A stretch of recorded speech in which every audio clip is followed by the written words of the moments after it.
on the facilitation of Russian food and fertilizer exports, so important for international global food security. For the reasons I have set out, I hope you will agree that continuation of the Black Sea Initiative is critically important, as is recommitment by the parties to its smooth and efficient operation. And we will continue to call on all to meet their responsibilities as the world watches us very closely. I want to particularly thank here, Madam President, the government of Turkey, who hosted our talks last week, who brokered the deal, who've hosted us in Istanbul, who've intervened at all levels, at all times, to make this deal be sustained. I thank them very, very much for their efforts, their energy, and their commitment. Madam President, it is clear that the people of Ukraine and millions around the world ill afford a continuation of this war. More than ever, they need an end to hostilities and a political solution to end the conflict. And I am one of those who therefore calls on the Council and all member states to support any efforts that may bring about an end to the carnage and destruction we have seen so clearly, so vividly, and so continuously. In the meantime, Madam President, the United Nations and its humanitarian partners remain committed to safeguarding the life and dignity of persons affected by war and to the pursuit of peace, whether it be today, tomorrow, or in the weeks to come. I thank you for this opportunity. Thank you. Je remercie Monsieur Griffith de son exposé. I thank Mr. Griffiths for his Et je donne briefing, maintenant la parole and aux I now membres du give the Conseil floor qui to souhaitent faire une déclaration. those members of the Council who wish to make Je donne la statements. parole I give au the floor représentant de la to the France. representative of France. Madame la Présidente, Madam President, je remercie Monsieur Griffith pour I son thank intervention. Mr. Griffiths for his statement. Le secrétaire général des Nations Unies The United l'a affirmé Nations clairement le Secretary 22 General février clearly dernier, affirmed the following on the alors que ce 22nd of Conseil se February when the réunissait Council was un an meeting exactement exactly one après le year to the déclenchement date after par la Russie de the cette guerre contre unleashing by l'Ukraine. Russia of this war against Je le cite. Ukraine, and I will quote the Secretary General. L'invasion de l'Ukraine par la Russie est Russia's un invasion affront of à la Ukraine conscience is an affront collective. to our collective C'est une conscience. violation de It la is a Charte des Nations violation Unies et of du the droit UN Charter international. and of international Elle law. remet en cause les It principes challenges et valeurs the fondamentaux de fundamental notre système values and multilatéral. principles of our Ses multilateral system. conséquences sur les plans It humanitaires is having et des droits humains sont dramatic dramatiques. humanitarian and human rights consequences. Fin de citation. End of the quote. Le bilan de cette The guerre ne toll cesse of de this war s'alourdir. continues to Depuis le rise. 28 avril, Since the l'armée 28th russe a of repris April, ses the frappes Russian army aériennes à has grande échelle resumed its sur large-scale l'ensemble du territoire airstrikes ukrainien. throughout the Ukrainian L'agression territory. russe a déjà Russian fait au moins aggression 23 has 000 already victimes civiles, led dont plus de 1 000 to enfants. 23,000 Ce chiffre ne civilian représente qu'une victims, fraction du including bilan réel, 1,000 children. This dans la mesure où figure le only processus de represents a vérification fraction of se the heurte à real d'immenses toll. difficultés, It notamment à is l'impossibilité difficult d'accéder aux to zones temporairement verify occupées the par la figures, Russie. particularly Les in journalistes hard-to-reach, qui couvrent le temporarily conflit avec courage occupied pour établir les zones faits sont temporarily aussi occupied by Russia. exposés, Journalists comme le covering the démontre conflict tragiquement courageously la mort du in order to journaliste français determine the Armand facts have also been Soldin. exposed, as we have Sur le tragically seen territoire with the ukrainien, death près de of 18 journalist, millions French de journalist personnes ont Armand besoin Soldin. d'une assistance On humanitaire. Ukrainian territory, La some France 18 continuera de million témoigner de sa people need solidarité aussi humanitarian longtemps que assistance, nécessaire, and France will en continue to show répondant its à ses besoins solidarity via son aide to bilatérale the et dans le Ukrainian cadre people européen, as ainsi qu'à long as is travers son necessary by soutien aux responding Nations to their Unies, needs aux through our ONG et aux bilateral autres aid, acteurs humanitaires. through our Madame European la framework, Présidente, as well as through our support of the depuis United février Nations, NGOs, 2022, and through other la humanitarian Russie a actors. perpétré Madam d'innombrables President, violations du since droit February international 2022, the humanitaire et Russian du droit authorities international have des droits carried de out l'homme.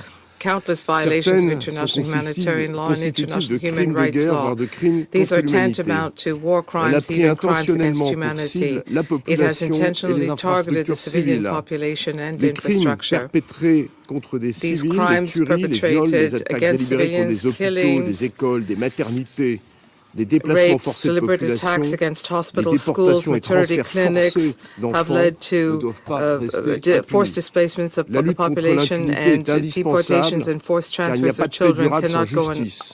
unpunished. La France est résolument engagée pour We que les must combat responsables des impunity because exactions there is no massives lasting répondent de peace leurs actes without et soient traduits en justice. France justice. is Elle a resolutely récemment determined fait to ensure don that those d'un deuxième responsible for these laboratoire massive mobile exactions d'analyse ADN in the à Russian l'Ukraine aggression against pour Ukraine faciliter will la be documentation de ces held crimes. accountable for their acts and brought to justice. Madame la It Présidente, la has guerre recently made d'agression russe a contre donation of a l'Ukraine a sur ce second pays et sur mobile le monde des DNA répercussions analysis négatives lab to Ukraine to considérables dont la facilitate Russie porte documentation of seule these l'entière crimes. The responsabilité. Russian war of En aggression against envahissant l'Ukraine, la Ukraine Russie a has aggravé considerable negative repercussions l'insécurité on this et la country and on the world, malnutrition and Russia mondiale. is solely En responsible. By invading restreignant les Ukraine, exportations maritimes Russia via la mer Noire, la Russie a choisi worsened d'exploiter global les security and vulnérabilités malnutrition de by certains pays restricting aux maritime fluctuations exports des marchés via the des Black Sea. céréales. Russia has chosen to exploit Nous appelons la the Russie à ne pas faire vulnerabilities of obstacle au some prolongement de countries who are l'initiative vulnerable céréalière de la to mer Noire the grain qui market bénéficie aux populations les plus fluctuations. vulnérables. La France We call on continuera, Russia not to avec ses oppose partenaires the européens, Black Sea Grain à Initiative intensifier son benefiting action the most pour vulnerable réduire les people. risques France will continue d'insécurité with its alimentaire. Elle European le fera partners to notamment à travers les act to corridors reduce de food solidarité de insecurity, and we l'Union will do this européenne qui ont permis primarily through jusqu'ici EU solidarity l'exportation par voies corridors, which fluviales et have terrestres allowed for de the plus de export by 32 land and millions de sea of tonnes de more than céréales et 32 autres million produits tons of alimentaires. grain and other foodstuffs. Madame la Présidente, Madam je President, conclurai en I will citant à conclude nouveau by le quoting the secrétaire Secretary général des General Nations of the Unies United Nations once again. qui n'a eu de cesse de He has rappeler que la charte continued était to claire recall that et la the charter position is de clear l'organisation and the sans position of équivoque. this organization is La guerre que unequivocal. mène la Russie, The je cite, war n'a carried pas de out by place Russia, and dans I le monde quote, moderne. has no place Elle ne in our doit pas modern être world, and acceptée. it must not be Il est grand accepted. temps de It is high s'éloigner du time to précipice. step back from the brink. Fin de citation. Nous savons End of the qu'une paix quote. juste et We durable know that a doit just être and fondée lasting sur la Charte peace des Nations must be Unies based on the et UN sur le droit Charter and international. on international La law. France continuera de se France will tenir aux continue côtés to de stand l'Ukraine by pour Ukraine parvenir à celle-ci. Je vous to remercie. make sure that that Je happens. remercie le Thank you. I représentant de la thank the France de sa representative of déclaration. France for Je his passe maintenant statement, la and I now parole give au the floor to the représentant de l'Équateur. representative of Ecuador. Le agradezco, señora presidenta, Madam por haber President, convocado I thank you esta for having sesión a pedido de convened Francia y el this Ecuador. meeting at the request of France Agradezco and también Ecuador.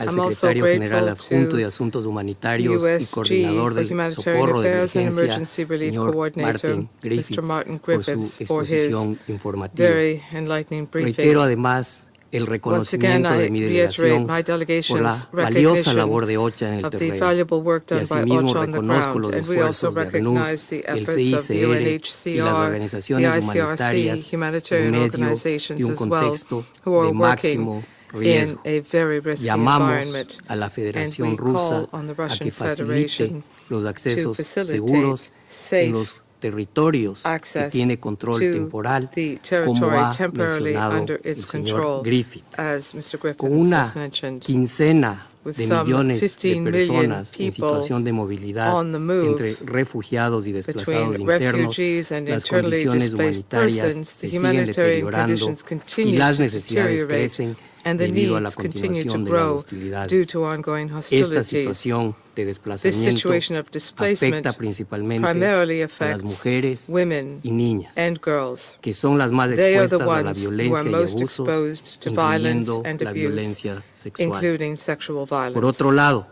millones de Moreover, personas que han millions of retornado a people sus who have hogares returned to their siguen homes siendo sometidas a continue los to desafíos face the de los servicios challenges of limitados, limited y la services, infraestructura crítica destruida, así como al to estrés de la be inestabilidad. exposed to Nos destroyed aflige, critical además, infrastructure, and que las they víctimas face the civiles stress sigan of aumentando, instability. con cifras que dan cuenta de The miles figures de show fallecidos y that heridos, como millions también nos ha of referido civilians el have señor died and have been Griffith wounded. hace unos The civilian momentos. figures Insistimos continue to grow, en la as necesidad Mr. de que las Griffiths partes has told us. respeten We y insist on the need for the restrictamente parties to sus strictly obligaciones respect que their derivan del obligations derecho stemming from internacional international humanitario. humanitarian law. Reiteramos además la Moreover, we urgencia de poner reiterate the fin urgent need al uso de to put an end explosivos to en the zonas use of pobladas explosives y in deploramos que las populated areas, armas and we regret the explosivas fact that con explosive amplia área weapons, de impacto sean la high causa impact del explosive weapons, have been the cause of 92.5% de las 92.5% víctimas of the civiles civilian en victims Ucrania. in Ukraine. También nos preocupa We are also la contaminación por about minas y contamination remanentes de due explosivos, to mines and con explosive por lo remnants. menos 700 With at least instalaciones de 700 infraestructura crítica dañada o critical destruida por la guerra, infrastructure installations that have been deploramos que la damaged or nueva destroyed, escalada de we ataques y regret bombardeos the new en las escalation of últimas attacks semanas and bombings precarice in aún más recent el weeks acceso a los servicios is básicos further y afecta especialmente a las jeopardizing mujeres, access to niñas basic y services, niños. and again Nos primarily impacts preocupa women, la grave girls, and crisis boys. We are humanitaria concerned at the que very están serious soportando humanitarian miles de crisis civiles that millions por of los civilians are facing intensos due combates to the en intensive Marinka, fighting in Buledar Marinka, y Uledar, Kurajove and en la Kurajove provincia in the ucraniana de Ukrainian Donetsk. province of Donetsk. Expresamos We nuestras express condolencias our a condolences Francia to France por la muerte del at the periodista death francés of the French Armand journalist Soldin Armand de la Soldin agencia from AFP the AFP el pasado 9 agency de on mayo the 9th of en la May cercanía de Bakhmut, near en el este de Bakhmut in the Ucrania, east of como Ukraine consecuencia de las as hostilidades a result of con misiles. hostilities Esto involving suma missiles. a la tragedia que el conflicto ha This has significado added to the también tragedy which para this el conflict periodismo. has represented Reconocemos el rol for significativo de los reporteros journalism as en well. la We recognize documentación the y significant role of difusión de reporters la in realidad documenting de and la guerra. disseminating the reality of the war. Señora Presidenta, Madam distinguidos President, colegas, distinguished nos colleagues, sigue we preocupando el continue to be espectro concerned de about una the catástrofe specter nuclear, of a en nuclear particular en Zaporilla, catastrophe, y particularly in llamamos a las Zaporizhia, and partes we a call on the tomar todas parties las to medidas take all necesarias necessary para measures preservar a la to planta preserve nuclear de the cualquier nuclear accidente. plant and to make Expresamos sure nuestro that apoyo no a los accidents esfuerzos de la happen. We Organización express our support Internacional de Energía Atómica for en la the materia e instamos a efforts of este the Consejo IAEA, a apoyar and we sin call on ambigüedades this a la council OIEA. unambiguously to support the La próxima IAEA. semana Next conmemoraremos week, we will el quinto commemorate the aniversario de la 5th resolución anniversary of Resolution 2417, con la 2417, cual este with Consejo which this instó a council todas las urged partes all a parties garantizar el buen to guarantee funcionamiento the de los proper sistemas functioning y los mercados de alimentación of en food situaciones de systems and conflicto markets armado, in a la vez que conflict insistió situations. a todas las partes a And we also proteger a los urged all civiles parties to y los protect bienes civilians necesarios para la and producción goods y distribución required de for the alimentos. production and Por otro distribution lado, of food. seguimos Moreover, lamentando we el continue impacto to de esa regret the agresión impact militar of this sobre military la seguridad aggression alimentaria on food, global. global En este food contexto, security. And in this hacemos context, un llamado a que de ninguna manera we se detenga appeal la implementación de la iniciativa del there grano del should Mar be Negro no further y que por el opposition contrario to se the prorrogue de implementation of the manera Black Sea Grain indefinida Initiative, mientras and that we dure should el continue conflicto. to extend that initiative Finalmente, indefinitely as long as the insistimos conflict en la lasts. And necesidad finally, de que este we Consejo insist on y the sus need for miembros this council se and its guíen por las members resoluciones to be adoptadas en guided el by periodo resolutions adopted extraordinario de sesiones de during emergencia de la Asamblea General General y Assembly Special reiteramos Emergency nuestra Session, convicción and we de que reiterate urge our un conviction proceso de paz that we basado must en el urgently respeto begin a peace irrestricto de la process soberanía, based on integridad strict respect for the territorial sovereignty, e territorial independencia integrity, and política political de independence Ucrania of Ukraine, con miras a with a avanzar view hacia to la moving forward reconstrucción towards y las rebuilding reparaciones de conformidad con el derecho reparations in internacional. accordance with Muchas international law. Thank Je you. remercie le représentant de I l'Équateur thank de the sa representative of déclaration. Je Ecuador passe for his maintenant la statement. I parole au now give the représentant floor de to the l'Albanie. representative of Albania. Merci, Madame la Thank you, Présidente. Madam. I thank USG Griffiths for his update. We pay tribute to his efforts and work, as well as of the entire OCHA team, to meet the humanitarian needs in Ukraine and elsewhere to alleviate the suffering of people everywhere. Colleagues, after 16 months, the special Russian military aggression has stalled on the ground, but it has not stopped, and it has not been less deadly. Beyond casualties and destruction along the front lines, missiles and illegally acquired drones continue their deadly attacks against innocent civilians, their homes, and civilian infrastructure. The USG just shared a sobering account of the latest escalations and their consequences. International law prohibits aiming at civilian buildings, and nothing justifies it, if not to instigate fear. Fear helps authoritarian regimes to impose total control over their people, and fear in warfare is used to terrorize civilians. But the truth is that after 446 days of relentless war, Ukrainians have not surrendered, and all attempts to terrorize them have just made them fight back harder. After 10 months of grueling flight assaults, Bakhmut tells one of the key stories of this absurd war.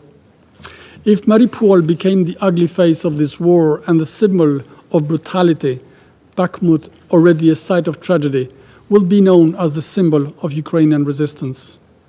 Yet, the painful reality is that more than 23,000 civilians have been killed or wounded. Only during the first week of May, OHCHR recorded 221 civilian casualties in Ukraine. Kremlin may keep saying that Russia is not fighting the Ukrainian people. This does not even come close to a bad joke. It is Ukrainian civilians that are dying under the Russian bombs and shells. Those 14 million people uprooted from their homes, those 18 million requiring humanitarian assistance and protection, unable to afford or access enough food, and the thousands of children systematically abducted have one thing in common. They are all Ukrainians. We know now that Russian troops have tortured, sexually abused, and murdered non-combatants in towns they have occupied, like in Bucha. Also, videos have surfaced allegedly showing Russian soldiers beheading Ukrainian prisoners of war. Colleagues, since the beginning of this war, serious violations of human rights and international humanitarian law committed in various regions of Ukraine have been duly documented. The findings of the Commission of Inquiry and of the OSCE Moscow mechanism point clearly to war crimes and crimes against humanity. Evidence will one day be presented to the court of law for accountability. But among all the crimes committed in Ukraine, the most incomprehensible and inhuman are those committed against children. Everywhere, in every culture, children are associated with innocence and the need for care and protection, and crimes against them are seen as particularly revolting, because they are. The forcible mass deportation of Ukrainian children to Russia, disguised under different false names or initiatives, is nothing less than a re-education process in total denial of children's rights. It is indefensible. We expect the yearly report of the Secretary General on Children and Armed Conflicts to include the effects of military aggression in Ukraine, the military aggression Ukraine has had on children. Madam President, this war continues to have implications beyond Ukraine, especially for the global food security. For hundreds of millions of people around the world, food on the table depends also from the continuation and the pace of the Black Sea Grain Initiative. We are concerned about reports of activity slowdown, as the USG told us. The number of ships transporting grain has been significantly reduced lately, and any renewal beyond 18 of May seems to go no longer in months, but just in weeks. We know what happens in the world when food is weaponized. Prices go up, there is less food for vulnerable populations, and people go hungry. One does not sit in the Security Council to deny food to those in need. Therefore, we call for the initiative to be extended as part of the global humanitarian response in a way and for a period to provide the necessary assurances and confidence to markets and people. Madam President, 2 days ago in Germany, President Zelensky and the people of Ukraine were awarded the International Charlemagne Prize of Aachen for their fight to defend their country, but also Europe and its values. The contrast could not be more striking. A leader defending its country and its people, fighting for independence, is welcomed, honored, respected, and revered everywhere. Another one, the author of the worst security crisis in Europe for decades, is under arrest warrant by international justice. Colleagues, there is never a bad time to stop a war, especially one that should not have started. Russia must understand that it cannot have its way in Ukraine and that it cannot decide for its people and their future. It would far better be to unconditionally, completely and immediately withdraw from Ukraine and respect its internationally recognized borders. Until this is done, and until reason has prevailed, we will continue to stand in full solidarity with the government and people of Ukraine in the defense of their nation, their land, and our shared values. Je vous remercie. Je remercie le représentant de l'Albanie de sa déclaration. Et je passe maintenant la parole au représentant du Mozambique. Madam President, Mozambique thanks Under Secretary General Martin Griffiths for his update. We commend him and his team for their noble and tireless work worldwide.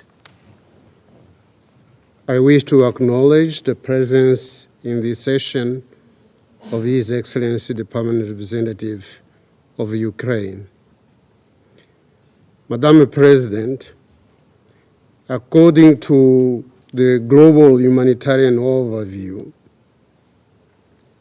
2023 published by OCHA, and I quote, "This year, grinding conflict, the deadly climate crisis, and health epidemics, including cholera and COVID-19, caused record levels of hunger and displacement, worsened poverty, and put equality for women and girls increasingly out of reach. As a result, 1 out of every 23 people worldwide now needs humanitarian relief, more than double the percentage just 4 years ago." End of quote. This is a bleak and terrible scenario, and it is heartbreaking to know that conflicts remain the major driver of humanitarian crisis, and more so in Ukraine. The humanitarian action is an imperative that aims to better address the demands of those in need, particularly in terms of protection and assistance. Madam President, notwithstanding all existing international legal framework that govern the protection of civilians, including the humanitarian dimension, guaranteeing effective protection of civilians in conflicts remains a formidable challenge. It is our principal position that humanitarian work must be given a high priority.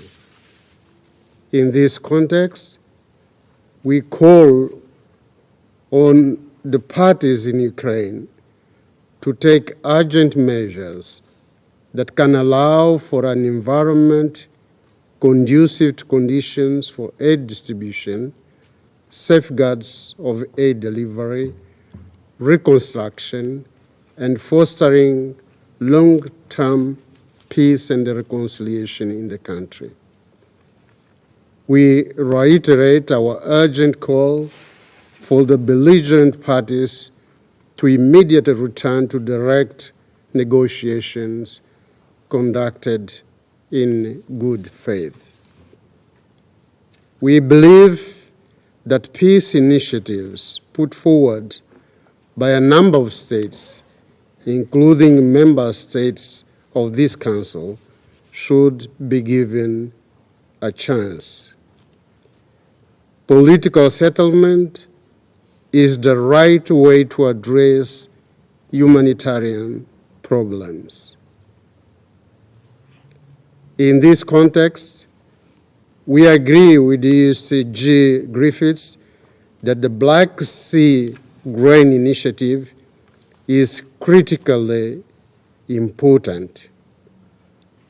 We therefore call for the Black Sea Grain Initiative, which is due to expire this week, to be renewed, improved, and expanded in line with the findings of the Secretary General's Global Crisis Response Group on Food, Energy, and Finance. And I thank you, Madam President. Je remercie le représentant du Mozambique et je passe la parole au représentant de la Fédération de la Russie. Russian Federation. Госпожа председатель, Madam President,